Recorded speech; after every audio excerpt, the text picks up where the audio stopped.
Western world is built on the wisdom and traditions of the ancient Greeks. Yet much of what we know about them is based on legend and anecdotes.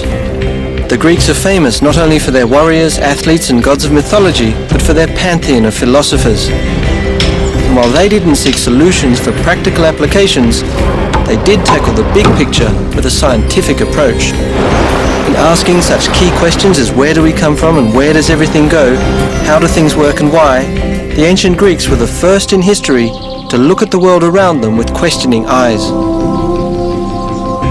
Their search for a deeper understanding of the laws of nature proposed a world separate from that of the gods. This triggered a whole new era of rational thought, leading to the birth of science and technology. This is the legacy of what the ancient Greeks knew.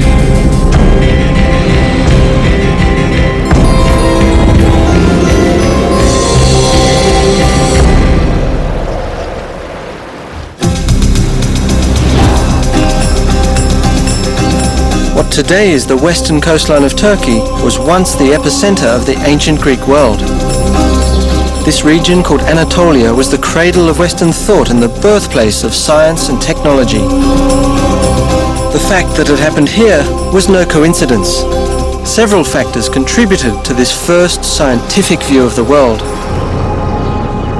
The ancestors of many of these locals here were Ionians, a Greek tribe that originated in the Peloponnesian Peninsula.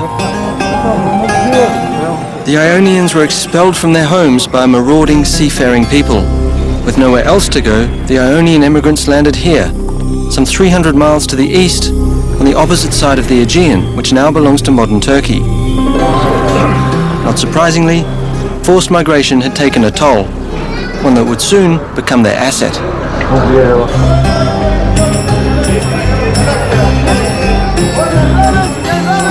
Kaç lira? Kaç lira? 4 lira. 3? 4 lira. Okay.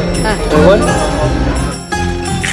Adrift in a strange land, the Ionians had to abandon their beliefs and their ancestors.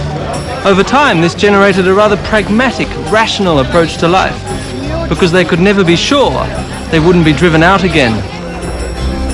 Having lost everything after fleeing their homeland, the Ionians focused on the future and welcomed new ideas, especially when they were good for business.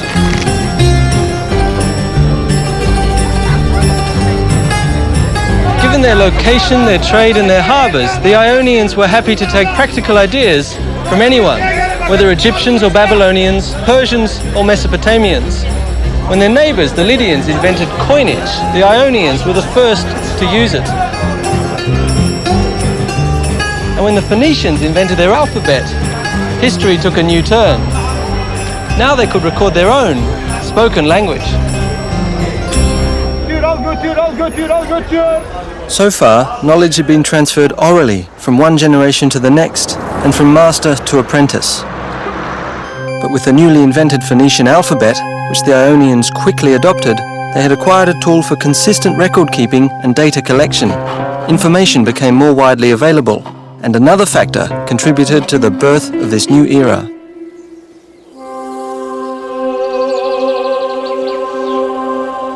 Up until that time, the world was believed to be ruled by gods, who expressed their anger through natural phenomena, filling the ancients with fear.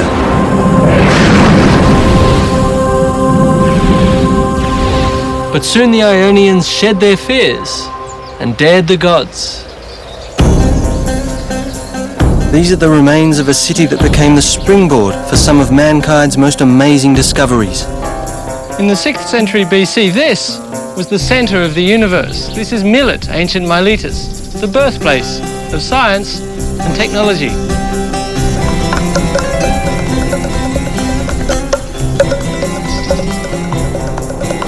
Perched on a hill, the horizon beckons.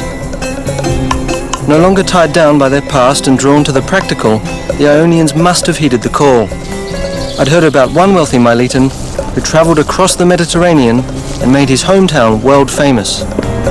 His name was Thales, and on his voyages he gathered not only riches, but information.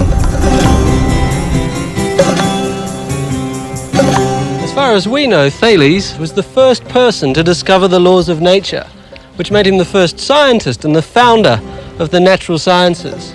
His revolutionary observations and insights proved there was order in the world, not mere chaos created by a whim of the gods. During his travels, most notably to Egypt, Thales combined his own observations with those of others. His insights led him to believe that man was not at the mercy of gods, but that instead nature operated like a mechanism, a machine that followed its own inherent laws.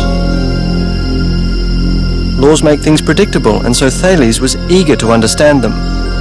Experts believe that he collected data on the cycles of the stars, the moon, and the sun from the ancient Egyptians and Babylonians. Thales discovered a pattern, and when he applied it to forecast a natural phenomenon, He became the first person in recorded history to predict an eclipse, which must have truly shocked the ancient world. Did this not prove that nature had laws that were not governed by the gods? Thales dared the gods and thereby demystified the world. He cast aside tradition by asking the critical question why in an effort to find underlying laws. This became the foundation of science. But Thales also proved that theoretical knowledge had practical value.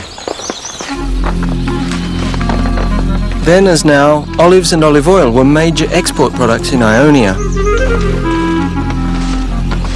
Thales baffled his contemporaries when he predicted a particularly rich harvest, long before anyone else had a clue. To do that was as presumptuous as predicting the moods of the gods. And to show that he was serious, Thales bought all the olive presses in the area, way ahead of harvest time. We don't know how he did this, but his prediction came true. Now, all the farmers had to come to Thales to get their olives pressed and receive their first lesson in the value of science.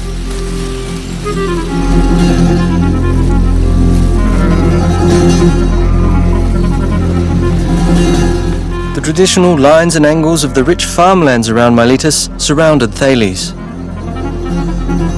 Correlating this observation with similar patterns he'd seen on his journeys may have given him the idea to describe the world in systematic terms, looking for rules that worked in all cases.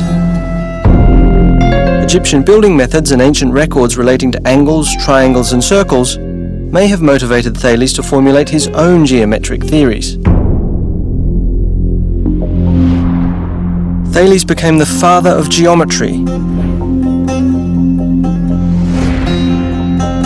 His discoveries form the core of modern science and technology, describing the underlying rules of the physical world.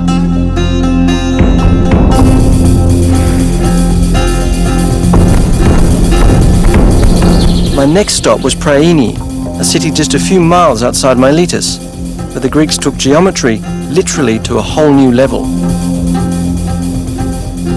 This is the most stunning piece of engineering. I can't believe anyone would want to build a town into a hillside. We wouldn't do it today, but for the Ionians, who had no cranes or machinery to cut away the rock, it seems the perfect example of how they used geometry to impose order on their world.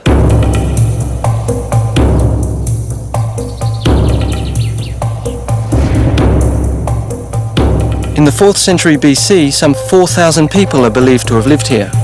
To organize the city and make it beautiful, the Greeks used a grid system.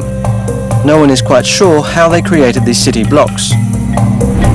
One theory says that city planners used a standard set square for the corners and extended the sides with cords and pegs. By measuring the diagonals of the resulting rectangle, they could establish that the blocks had equal sides. 2,500 years later, we still use the grid system. It defines most American cities and towns. But the Ionians applied the grid system ruthlessly, ignoring the steep slope to establish the city's layout along a north-south axis. This way they made use of the sun to warm the city in the winter, while optimizing the city's air circulation to cool it in the summertime. That was awesome.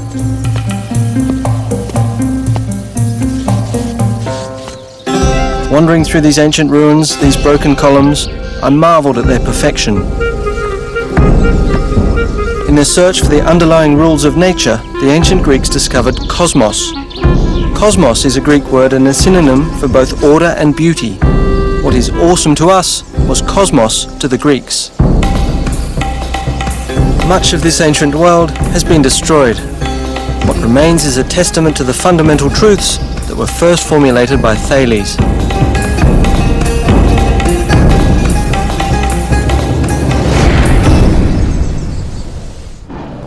To follow the course of science and technology to its next milestone, I crossed the Aegean to visit another truly groundbreaking site, one which in antiquity was considered a world wonder. It would have been impossible without the application of geometry. What had started with Thales was a new era in which the Greeks replaced myth and traditional dogma with a critical approach, asking the question, why? Observation became more powerful than myth, and the application of the rule the final test. Now I'm in modern Greece, on the island of Samos, once one of the wealthiest islands in the Aegean Sea. Ancient Samos had a booming economy nourished by the sea. In the ancient town of Tigani, now named Pythagorio after one of its most famous inhabitants, the problem of securing sufficient drinking water for its citizens inspired one of the wonders of the ancient world. It lies inside this mountain.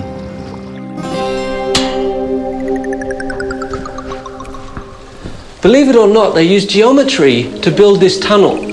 I'm in the Eupolinus tunnel, named after the ingenious engineer who designed it. Around 522 BC, the ancients dug their way right through Mount Castro.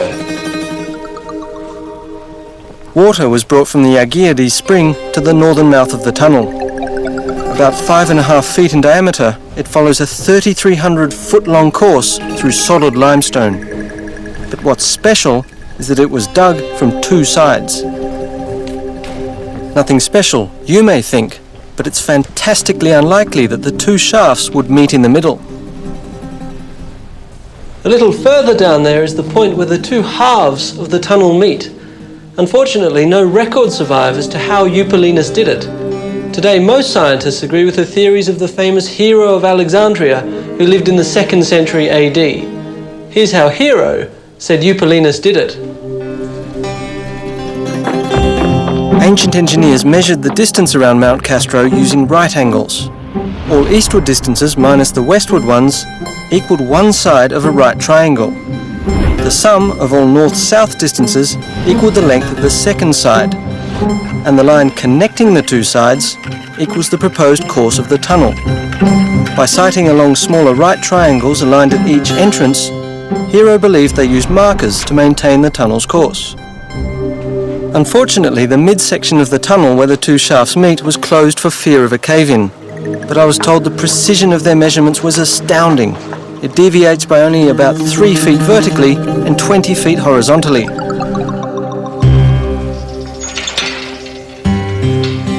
I can't believe that just with picks, hammers and chisels they dug out 250,000 cubic feet of rock. It's estimated it took them 10 years and 4,000 slaves to get it done.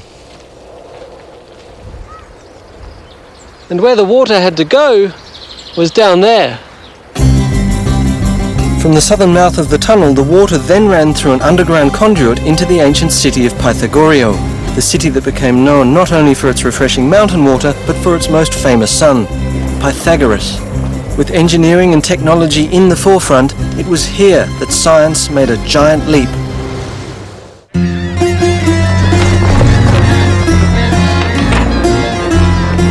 Looking for the roots of science, I found myself in Pythagorio, on the Greek island of Samos.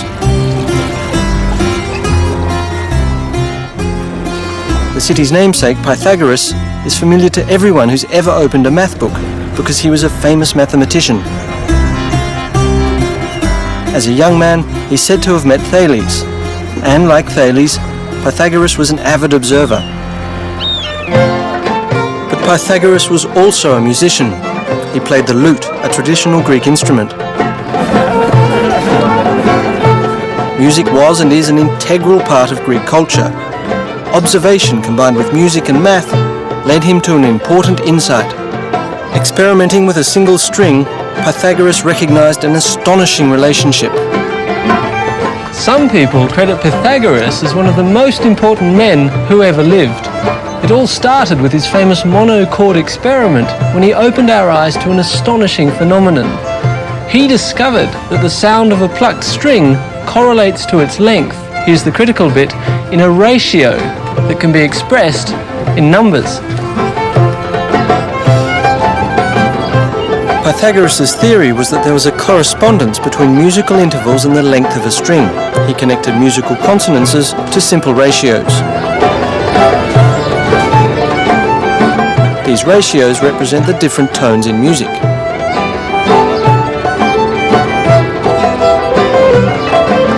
Plucking a string produces a tone. By halving the length of a string, that is, by pressing the string onto the metal fret, the frequency of the sound is doubled and the note produced is an octave higher. The ratio of the octave is thus 1 to 2.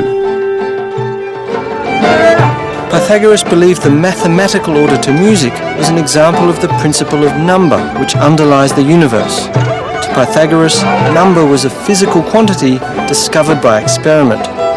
Order and harmony, beauty and proportion, expressible in mathematical numbers, that was the idea of cosmos. Pythagoras believed in it, and many with him, even Einstein.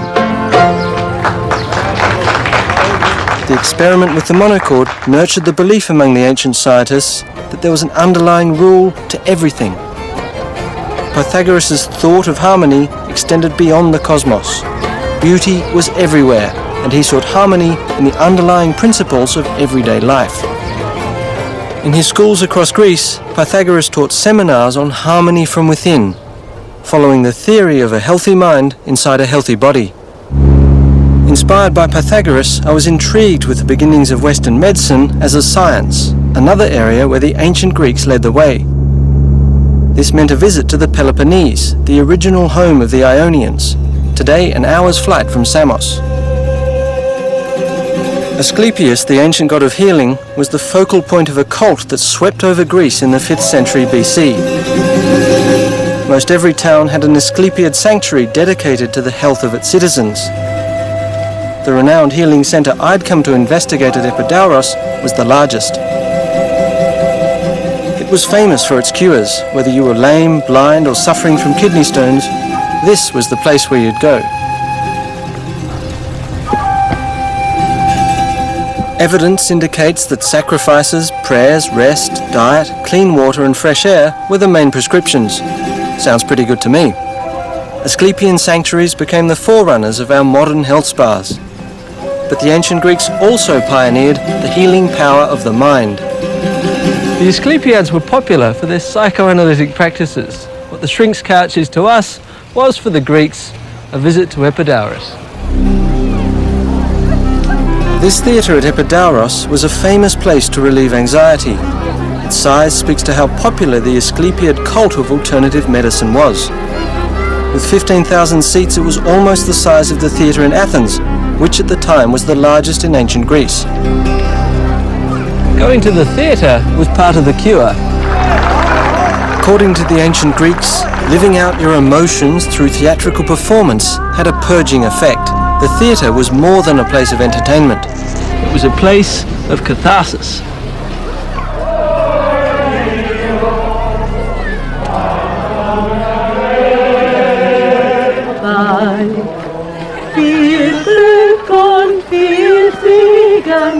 Today, however, coming to Epidauros means sharing one of the acoustic wonders of the ancient world.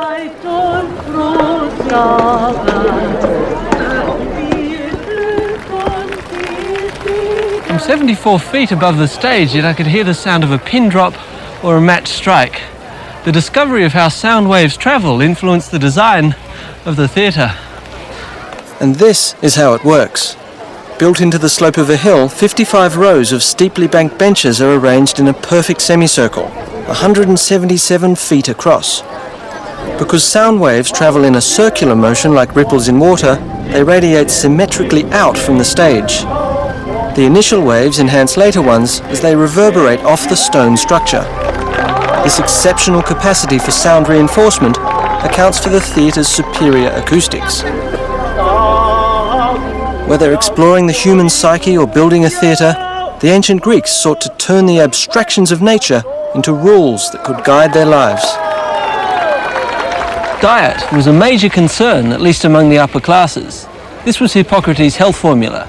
Fat people, or those looking to reduce, should do hard work on an empty stomach and then eat rich food while still out of breath from the exertion.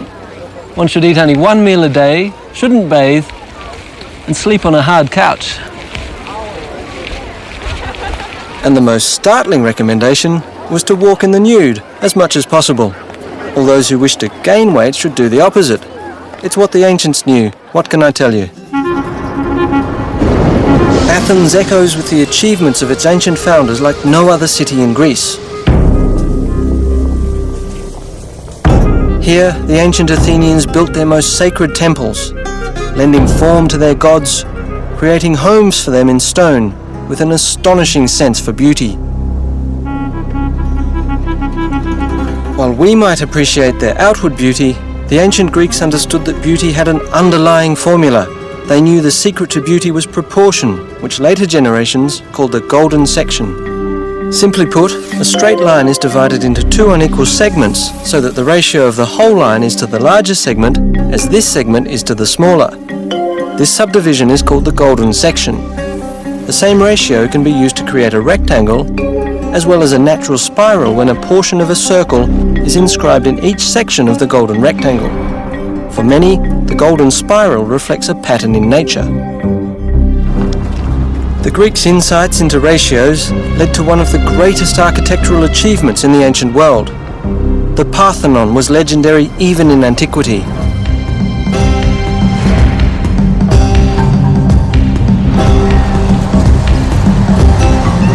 The Parthenon owes its name to Athena Parthenos, the virgin goddess Athena, to whom it was dedicated.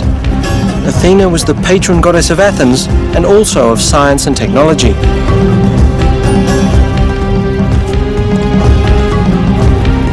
The ancient builders used neither mortar nor cement. These gigantic columns support massive lintels held in place by innovative metal clamps.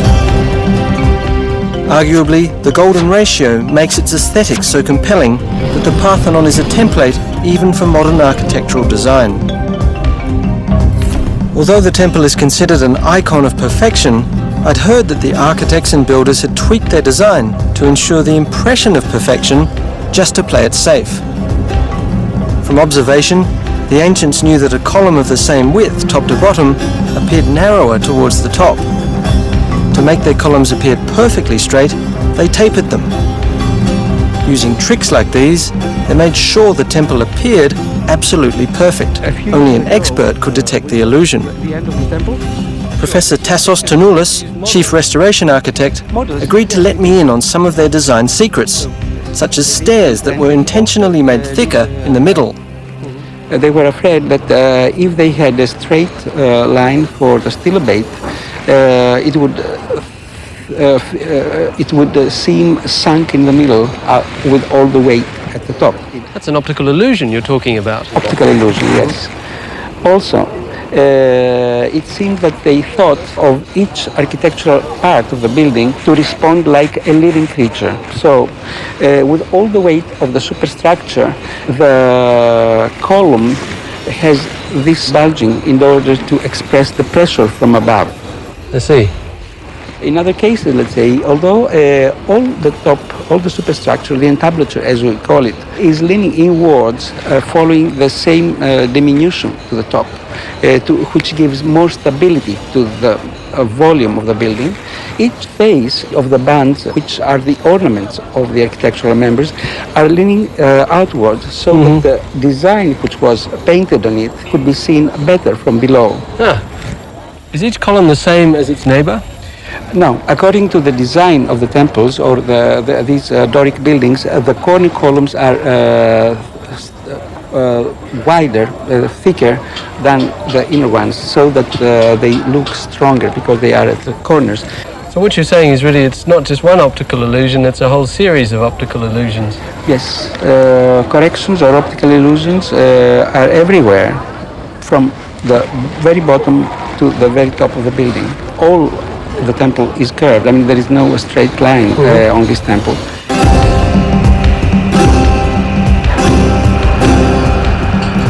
The Parthenon is undergoing yet another round of repairs. Thanks to the miracle of science and technology, we can still enjoy its glory. Ironically, at around the same time this temple was built, the ancient Greeks also laid the foundation for these modern machines that now restore it.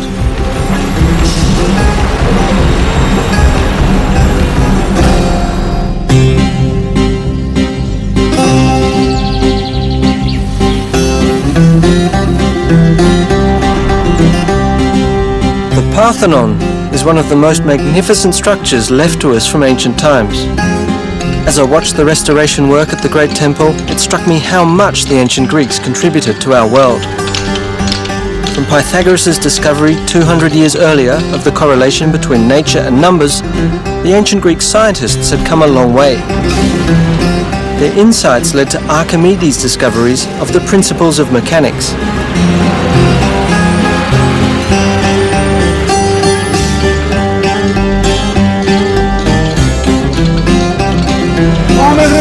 Building on proportions and ratio, Archimedes formulated a rule describing how one of the oldest techniques of applying force, using a fulcrum and a lever, actually works. Archimedes calculated that to move a 1,000-pound boulder, it would take only 55 pounds to do the job. Using a lever 40 units long, with the fulcrum in the middle, the boulder won't budge. But moving it 2 units from the rock and putting 50 pounds on the other end balances the lever. Because the ratio of the lever's length from the fulcrum, 40 over 2 times 50 pounds, equals 1,000 pounds. Add 5 pounds, and Archimedes could put his boulder just where he wanted it. What Archimedes' law says is, in essence, the longer the lever, the easier the job.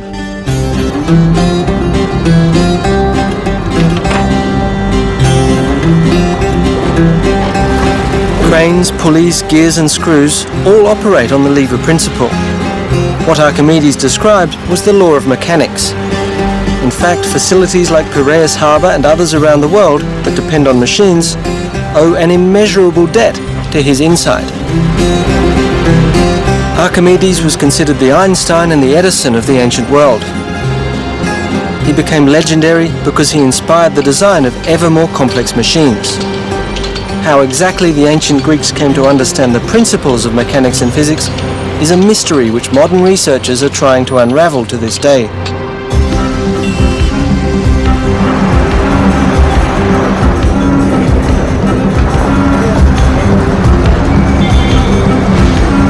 In Athens, I visited the Second International Conference on Ancient Greek Technology at the War Museum, where scientists and researchers from around the world were exchanging their latest findings. They were all looking for more clues, and so was I. Can you take it? Yes, yes. I will try to It was clear that many ancient machines operated on the lever principle, like this pump whose roots go back to the 3rd century BC, to the Greek Zitzebius, the father of pneumatics. It's actually a very powerful pump, isn't it? In this sacred water dispenser, a pivot point replaced the fulcrum, showing how the ancient inventors began to create more complex devices.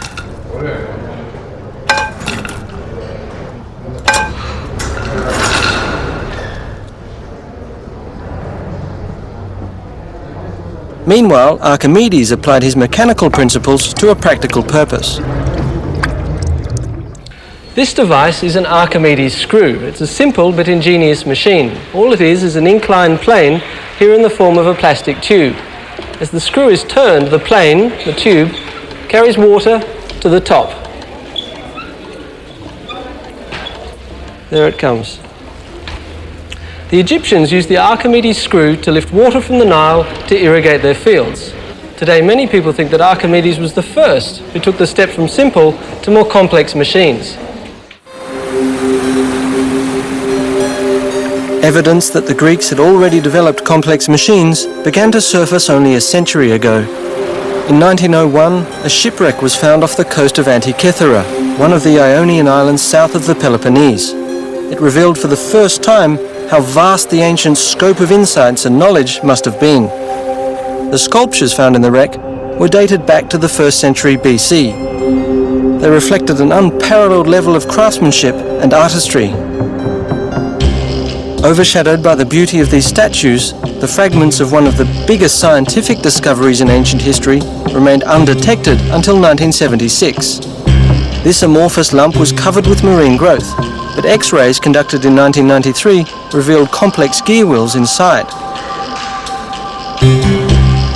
With a mechanism this old, the big surprise was that there were gear wheels at all. They weren't supposed to have been invented until some 1500 years later. So this insignificant-looking piece turned out to be one of the greatest technological finds ever. Corroded and crumbling after being submerged in seawater for 2,000 years, its dials, gear wheels and plates have presented scientists with tantalizing questions. One of these scientists is Michael Wright, a British researcher who had built a replica which he introduced at this conference. This is an extraordinarily complicated machine, but what does it do? Well, according to me, it's a planetarium. Remember, this is a time when people thought of the Earth as the center of the universe. It shows the places of the Sun, the Moon, and the 5 planets that they knew about in the sky. And the back dial has supplementary information which is useful, such as counting off the years. Right. Is it as complicated as it looks? How many gears are there? How many moving parts does this have? That's into hundreds. I can tell you for a fact I've got 76 gear wheels in here. 76 gear wheels, and that's an exact replica of the original? The original, I find 31 wheels in what's left. But you have to understand that in making sense of what is left, you have to add a lot more. Right. It's terribly badly wrecked. I see. You've disassembled it for us and it's in a complete mess all over the table, so I'm sure you're going to dread this question, but can we see it moving? Yes. Well, you'll see it moving as I put it back together, first of all, but I'll put it back together. It took him nearly 20 minutes to put it back together. But it was thrilling to see this 2,000-year-old instrument in working order. This is the moon, which we've now got to adjust. The sun and the moon are together now, so that should be new moon. So we should see it as wholly black. Like that. May I... Please, have a go. Be my guest. I love that lunar mechanism there. It's beautiful. Well, here's the moon going round fast, and its phase showing here. Here's the sun pointer. Below the sun pointer is the day pointer working on the calendar. They go almost together, but sometimes one first, sometimes the other. And then there's Mercury just going ahead of the sun. That's the Mercury pointer.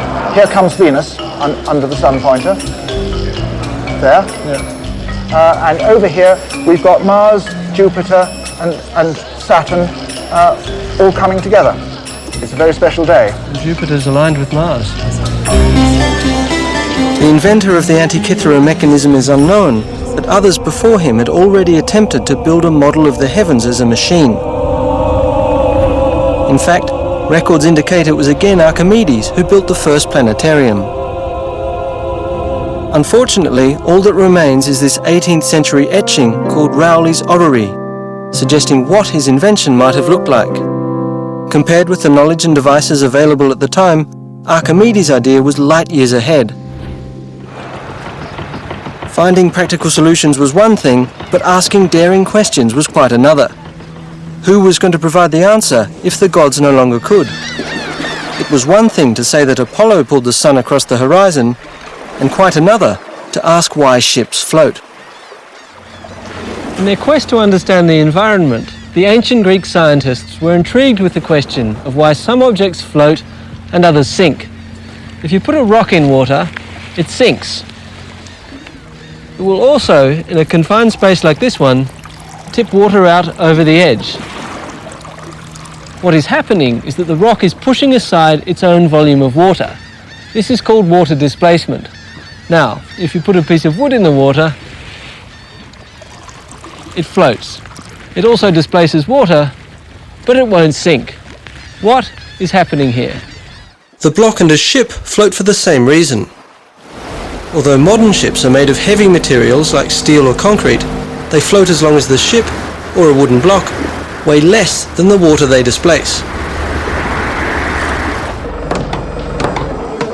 The air inside the ship's hull helps lower the overall weight of the ship compared to the volume of water it displaces. This effect is called buoyancy.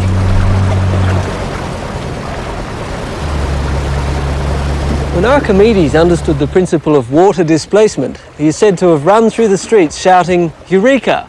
meaning, "I found it." But his legacy was far greater.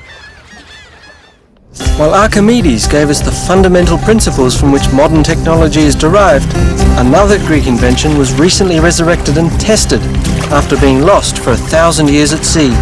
It was a trireme, a warship, renowned for its speed and lethal impact.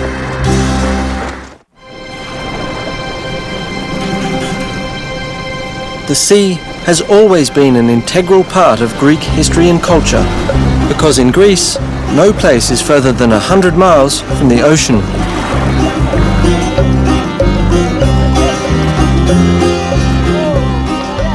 Much of the country's wealth is attributed to the ancients' ability to master the seas, be it for the purpose of trade and commerce or for warfare.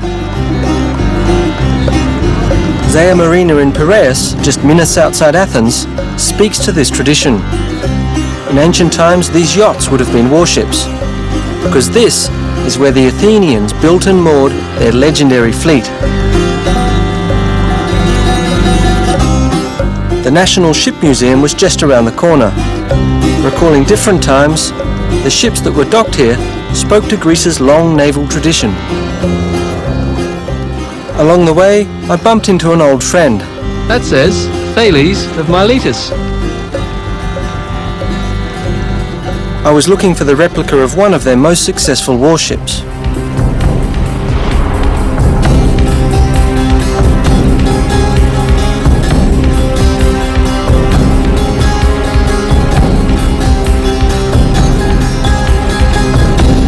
Kept at the Ship Museum among some of the famous vessels of modern Greece is the ship behind me, the Olympias. It's an exact seagoing replica of a trireme, one of the most legendary vessels of ancient times. Ships like these became the pride of the ancient Greek navy and the terror of the Mediterranean Sea. All we know about triremes comes from the playwright Aeschylus, the founder of Greek tragedy. In his eyewitness report, he tells us of the triremes defeating the Persian invaders in the Battle of Salamis, despite being severely outnumbered. No original trireme pieces were ever found, let alone an entire vessel.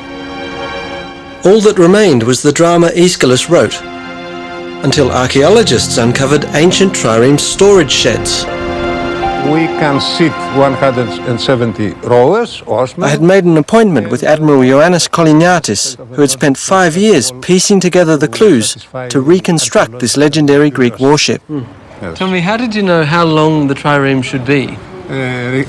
Let's start from the length. Regarding the length, we know the length of the ancient sheds where the trees were kept, and their length could not be longer than what is the length of the shed, which is approximately of the order of 110 feet. Right. The sheds also told them that the ships must have been about 14 feet wide. And the geography of Greece added another clue. Given that triremes landed on beaches, their draft couldn't have been more than 3 to 4 feet.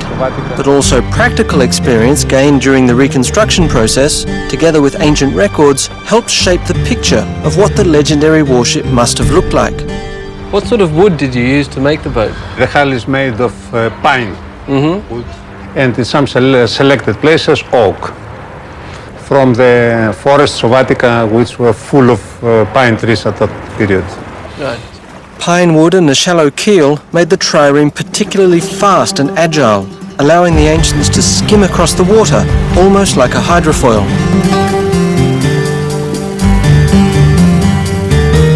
Another crucial source to the secret of the trireme was a list of Athenian naval supplies found in the 19th century. It included 170 oars, classified as 62 for the top deck and 54 each for the middle and lower decks, and every oar needed someone to pull it. It sounds like a lot of people in a small place. Can I have a go rowing to see? Yes, why not? Through. Okay.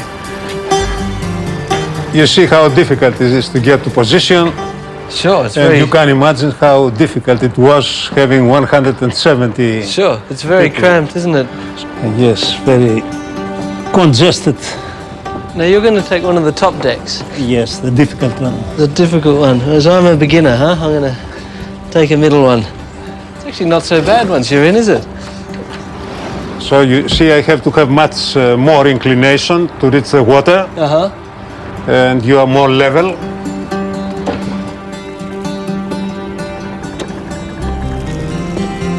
and I am much more to the limit. The way it presumably worked was like this. The trireme had 3 banks of rowers, hence the name. Each rower hit the water with his oar at a different angle. A galley master would have maintained the rhythm of the oars to keep everyone rowing in unison, and on his signal, the trireme could accelerate like a high-powered dragster.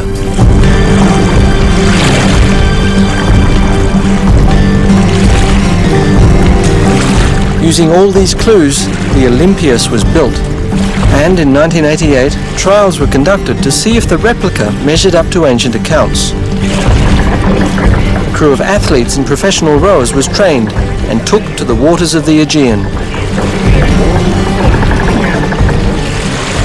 In the trials, how long did it take you to go from a standing start to maximum speed?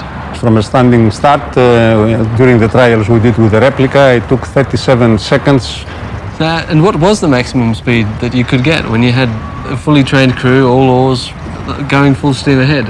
From historically the data, we knew that the maximum speed should be of the order of 8.5 knots, and this has been proved also during real trials we carried out with the replica. And our crew was capable of keeping this speed for approximately half a minute. Then they have no more power to keep this. Really, and they were exhausted. As the test showed, the endurance of the Greek navy remains legendary, maintaining an average speed of 7.5 knots, that is roughly 9 miles per hour, for 24 hours certainly seems more legendary than realistic. But then again, these were warships and their speed was a matter of life and death. Higher speed meant higher impact, and speed was crucial for the trireme's primary weapon, the battering ram. Forged by the ancient Greek metalsmiths, it was used to tear enemy ships in half. It was made of bronze, having this as a major weapon. Through the ram was exerting a force on the enemy vessel of the order of 65 tons. So all that power, that 65 tons, was concentrated in this point. Yeah, this is correct. Speed and agility made the trireme a devastating weapon and the Greeks masters of the sea. But victory at sea was backed by ingenuity on shore. It was another ancient Greek innovation that provided striking power across the land. The Mediterranean Sea brought prosperity to the ancient Greeks, and it also brought conflict. When Greek settlements on the other side of the Mediterranean were in danger, a quick deployment of the trireme fleets was crucial to maintaining control. I'd heard that some remnants of their innovative solution had survived. To get to this site, I passed through the 4-mile-long Corinth Canal built in the 19th century. It cuts across a strip of land that divides the Greek mainland and the Peloponnesian Peninsula. The ancients called this land bridge Corinth of the Twin Seas. The idea for a canal at this strategic point goes back more than 2,000 years to the ancient Greeks. Periander, one of the 7 sages of antiquity, was the first to propose it. But in the end, he backed off because he feared it would displease the gods. Next came the Roman Emperor Nero, who actually had a go at it, but he died and the construction was discontinued. Remarkably, the present-day canal follows his plan. I was wondering if Nero expected that he'd have to remove some 420 million cubic feet of rock and dirt to get the job done. It would have certainly been worth the effort, because this passage has always played an important role in Greek history in order to get from one side of the Mediterranean to the other. Armies, commodities and people all had to come through here.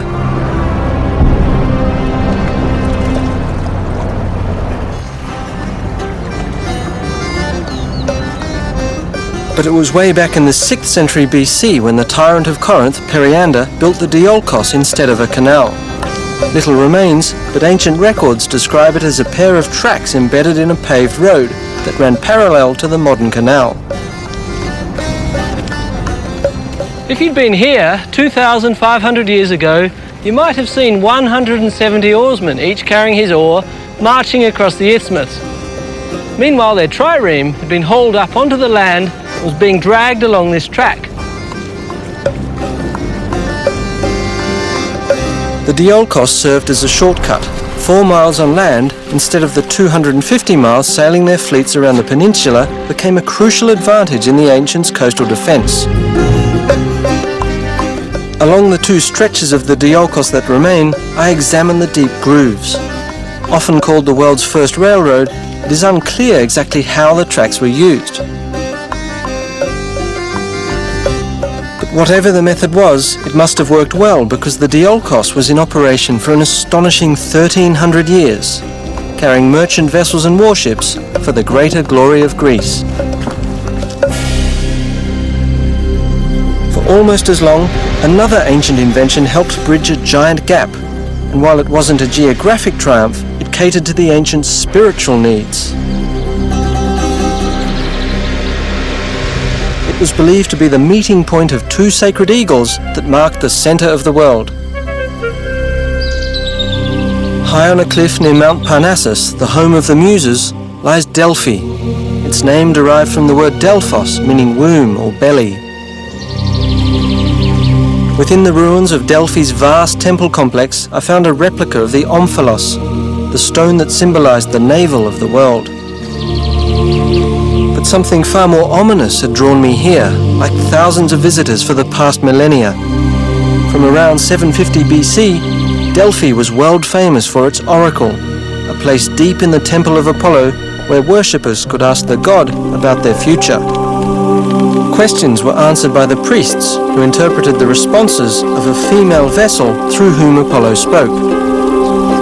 Surprisingly, modern research has revealed just how much the Delphic prediction relied on a scientific method. It's a little-known fact that the priests of Delphi relied on hard data and concrete knowledge. Fragments of information about foreign customs, politics, even the weather were systematized in a sort of interdisciplinary think tank of about 90 priests. They were the best-informed people of ancient times, and given enough time, they could come up with an educated guess on just about anything. The answers were ambiguous, yet plausible, and a dash of specifics infused here and there made them downright awe-inspiring. Warriors and kings like Alexander the Great came here for a sign, a hint from the gods about the destiny of their nation. Today, we know they were in good hands. The priests of Delphi were in contact with informants and other priests throughout the ancient world. They even instituted what we today would call the first central intelligence database. They may even have used statistics and calculations. Methods similar to those first applied at Delphi are still in use today. Relying on information instead of the gods, the Delphic priests laid the foundation for systematic data collection. In fact, Delphic oracle forecasting methodology is recognized across the business world today. It's always a bit humbling to realize just how much the ancients knew. It's tempting to look into the future for answers to some of the most persistent questions of science and technology, when in fact there are clues in the past. The ancient Greeks found underlying relationships in ratios and numbers that, for all we know, may still hold the key to the harmony of the universe. They uncovered the fundamental principles of mechanics that govern our world and established the basics of modern technology. They were the first to ask the crucial question why, and to demand a rational scientific answer. In many cases, the answers they provided continue to be the best we have. In ancient Greece, 2,500 years ago, a revolution of the mind made the earth tremble. In so doing, the ancient Greeks opened our eyes not only to the underlying rules of nature, but to the world and the universe beyond.